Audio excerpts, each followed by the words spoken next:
السلام علیکم ورحمۃ اللہ وبرکاتہ۔ قال اللہ تبارک و تعالی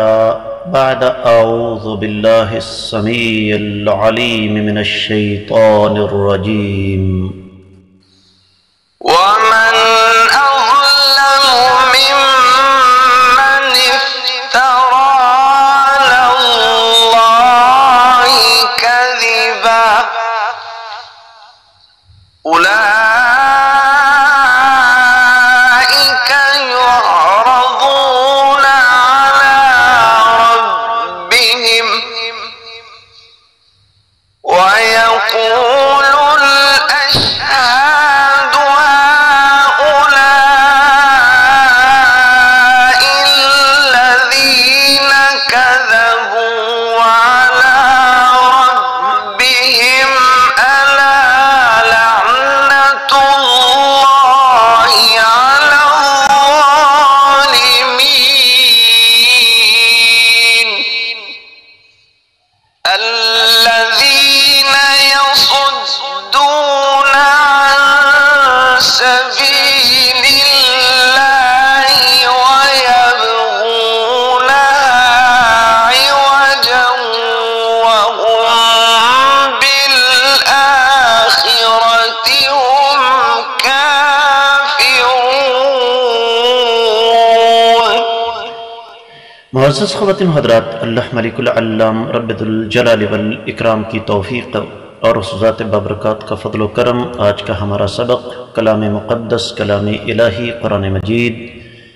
12واں پارہ، سورہ مبارکہ کا نام ہود، اور اس سورہ مبارکہ کی 18ویں اور 19ویں آیت مبارکہ، اور ان دونوں آیات مبارکات کا موضوع یہ ہے کہ خوش نصیب اور بد نصیب لوگ جو ہیں ان کا انجام کیا ہوگا۔ رب کائنات ارشاد فرماتے ہیں ومن اظلم، اور کون زیادہ ظالم ہے، ممن اس شخص سے جو افطرا باندھ چکا ہے اللہ اللہ تعالیٰ پر کذباً جھوٹ، اولئک یہی وہ لوگ ہیں، یعرضون پیش کیے جائیں گے، علی ربہم اپنے رب کے سامنے، ویقول اور کہیں گے الاشہد گواہ، ہؤلاء یہی وہ لوگ ہیں، الذین یہی ہیں وہ، کذبوا جنہوں نے جھوٹ بولا، علی ربہم اپنے رب پر، الا خبردار رہو، لعنت اللہ اللہ تعالی کی لعنت ہے، علی الظالمین ظالموں پر، الذین وہ لوگ یصدون جو روکتے ہیں عن سبیل اللہ اللہ کی راہ سے، ویبغون اور تلاش کرتے ہیں ہاں اس میں عوجاً ٹیڑھ پن، وہم اور یہی وہ لوگ ہیں بالآخرت آخرت کے ساتھ کافرون انکار کرنے والے۔ لفظی ترجمہ آپ نے سنا، بامحاورہ ترجمہ سماعت فرمائیے گا۔ اور اس انسان سے بڑا ظالم کون ہوگا جو اللہ تعالیٰ پر جھوٹ باندھے؟ یہ لوگ اپنے رب کے سامنے پیش کیے جائیں گے اور سارے گواہ یہی کہیں گے کہ یہی وہ لوگ ہیں جنہوں نے اپنے رب پر، اپنے مالک پر جھوٹ باندھا۔ خبردار رہو کہ ظالموں پر اللہ کی لعنت ہے۔ وہ لوگ جو اللہ کے راستے سے روکتے ہیں اور اس میں کجی تلاش کرتے ہیں، یہ لوگ دراصل آخرت کے انکاری ہیں۔ امام ابن کثیر رحمۃ اللہ علیہ نے ارشاد فرمایا کہ رب کائنات نے یہاں پر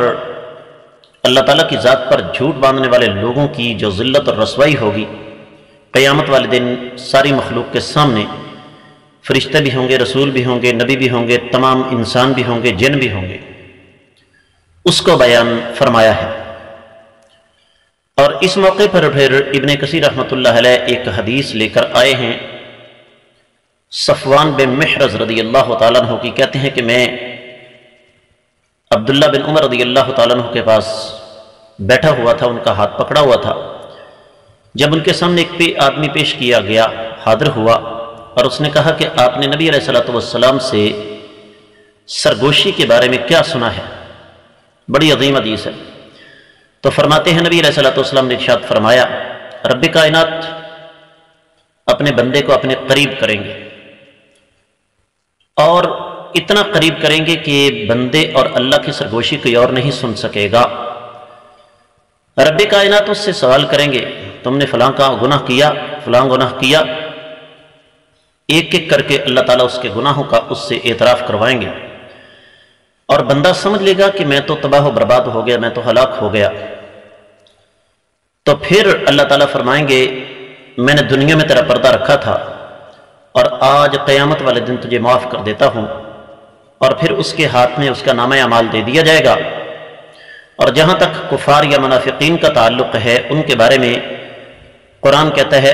یقول الاشہاد ہؤلاء الذین کذبوا علی ربہم الا لعنۃ اللہ علی الظالمین، یہ حدیث صحیح بخاری اور صحیح مسلم میں ہے۔ اور جہاں تک اگلی آیت مبارکہ کا تعلق ہے، امام ابن کثیر رحمۃ اللہ علیہ ارشاد فرماتے ہیں کہ الذین یصدون عن سبیل اللہ ویبغونہا عوجا، یہ وہ بدبخت ہیں جو لوگوں کو حق کی پیروی کرنے سے روکتے ہیں اور ان کو جنت کی راہ سے روکتے ہیں، اور ان کے سامنے ایسے راستے رکھتے ہیں جو کہ غلط ہیں، اور حقیقت میں ایسے لوگ آخرت کے انکاری ہیں۔ اہل علم یہ فرماتے ہیں کہ سب سے پہلے تو اللہ ملک العلام رب الجلال والاکرام نے یہاں پر انسانیت کی جو ایک افاقی تقسیم ہے اس کا تذکرہ فرمایا ہے۔ اللہ کے نزدیک انسان دو قسم کے ہیں، ایمان والے اور کافر، جنتی اور جہنمی، شیطان کے پجاری اور رحمان کی عبادت کرنے والے، صراط مستقیم پر چلنے والے اور شیطان کی راہوں پر چلنے والے۔ اور یہ جو شیطان کی راہوں پر چلنے والے ہیں، انہوں نے اپنی جانوں پر ظلم کیا، کفر کے ساتھ، شرک کے ساتھ، اپنے آپ کو، اپنے اہل و عیال کو جہنم کی آگ کے حوالے کر دیا۔ اور یہاں پر اہل علم یہ فرماتے ہیں کہ بہت ساری کافروں کی عادات ہیں، بہت سارے کافروں کے ایسے عقائد ہیں جنہیں اسلام نے یہاں آ کر باطل ثابت کر دیا۔ اسلام نے یہ بتا دیا کہ ان کو چھوڑو گے تو جب ہی تم کامیاب ہو سکتے ہو۔ اور ان میں سے سب سے پہلی چیز یہ ہے کہ صرف دنیا کو اپنا ہدف اور دنیا کو اپنی منزل سمجھ لینا۔ اسی طریقے سے کچھ کافر ایسے بھی ہیں جو کائنات کے امام صلی اللہ علیہ وسلم کی نبوت، آپ کی رسالت، آپ کے معجزات اور آپ کی حدیث کے انکاری ہیں۔ اور بعد کے عقائد یہ ہیں کہ ہمارے فوت شدہ بزرگ چاہے قبروں میں دفن ہیں، چاہے ان کے بت بنے ہوئے ہیں، وہ ہمارے اللہ کے ہاں شفاعت کرنے والے ہیں۔ تو یہ جو آخری طبقہ ہے نا، شرک کے راستے پر چلنے والا، وسیلے کے حوالے سے، ان کے بارے میں اللہ رب العزت ارشاد فرماتے ہیں وَمَنْ أَظْلَمُ، اس کا معنی یہ ہے کہ اس شخص سے بڑا ظالم اور کوئی نہیں ہو سکتا جو اللہ تعالیٰ پر جھوٹ باندھتا ہے۔ یعنی بہت ساری ایسی باتیں جو اللہ نے نہیں کہیں، نبی علیہ الصلوۃ والسلام نے بیان نہیں فرمائی، ان کو اپنی طرف سے گڑھ کر پیش کرتا ہے، قرآن پر جھوٹ باندھتا ہے، یا نبوت کا دعویٰ کرتا ہے، یا اللہ تعالیٰ کی اولاد یا اللہ تعالیٰ کا کوئی جز قرار دیتا ہے، جس طرح کہ نبی علیہ السلام کے بارے میں عقیدہ ہے نور من نور اللہ، یا پھر ان لوگوں کو اللہ تعالیٰ کے سفارشی ڈھونڈتا ہے جن کا ثبوت قرآن و حدیث میں نہیں ہے، یا رب کائنات کے بارے میں ایسی باتیں کرتا ہے جو اللہ کی شان کے لائق نہیں ہیں۔ یہ سارے کے سارے اللہ تعالیٰ پر جھوٹ ہیں، اور یہ لوگ سب سے بڑے ظالم ہیں، کیونکہ کائنات کا سب سے بڑا جھوٹ وہ ہے جو اللہ تعالیٰ پر باندھا جاتا ہے۔ تو ایسے ظالم جھوٹے لوگ قیامت والے دن ساری مخلوق کے سامنے، اللہ کے سامنے پیش کیے جائیں گے۔ قیامت والے دن جزا اور سزا کا فیصلہ ہوگا، ان کے اعمال ان کے سامنے رکھے جائیں گے، اور رب کائنات پھر ساری کائنات کے سامنے، تمام مخلوق کے سامنے ان کو ذلیل و رسوا کریں گے۔ اللہ تعالیٰ کے سامنے پیش تو ہر ایک نے ہونا ہے، لیکن آپ نے تفسیر ابن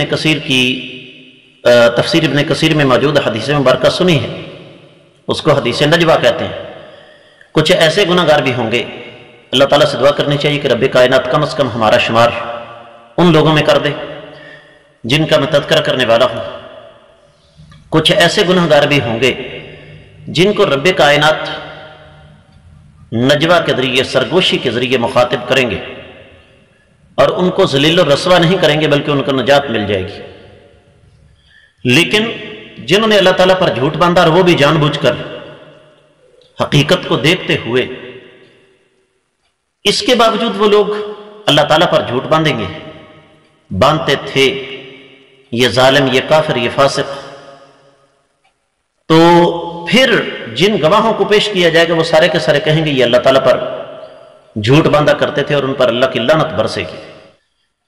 اور یہ لعنت دائمی ہے۔ اور یہ ہیں کون؟ جو لوگوں کو اللہ تعالیٰ کے راستے سے روکتے ہیں۔ اب اللہ تعالیٰ کے راستے سے روکنے کی بے شمار شکلیں ہیں، جس کی آج ہمارے سامنے یوں ایک صورت آتی ہے کہ بہت سارے لوگ کلمہ بھی پڑھتے ہیں، اللہ رب العزت کو ایک بھی مانتے ہیں، نبی کریم صلی اللہ علیہ وسلم کو اللہ کا آخری نبی بھی مانتے ہیں، لیکن اس کے باوجود وہ لوگ لوگوں کو اللہ تعالیٰ کے راستے سے روکتے ہیں، کبھی یہ کہہ کر کہ قرآن و حدیث کی بات کرنے والا گستاخ ہے، کبھی یہ کہہ کر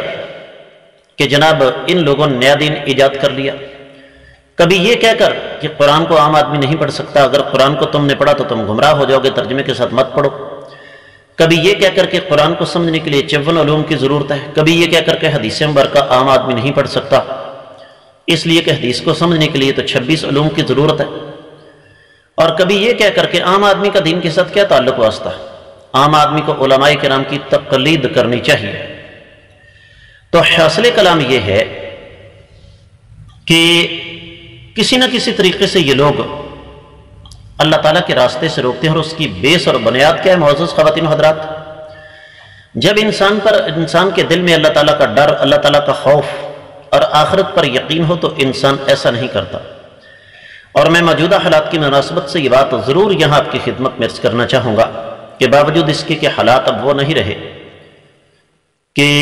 وہ پرانا سلسلہ ختم ہو گیا، لیکن ابھی بھی لوگوں کے اندر بہت زیادہ تعصب باقی ہے۔ اللہ سے دعا کرنی چاہیے کہ رب کائنات ایسے لوگوں کو ہدایت نصیب فرمائے، چاہے وہ کلمہ گو ہیں یا غیر کلمہ گو۔ اسی کے ساتھ آج کا قرآن مجید کا سبق مکمل ہوتا ہے۔ اللہ نے توفیق دی تو آنے والے سبق میں ہم انشاءاللہ اگلی آیت مبارکہ پڑھنے کی کوشش کریں گے۔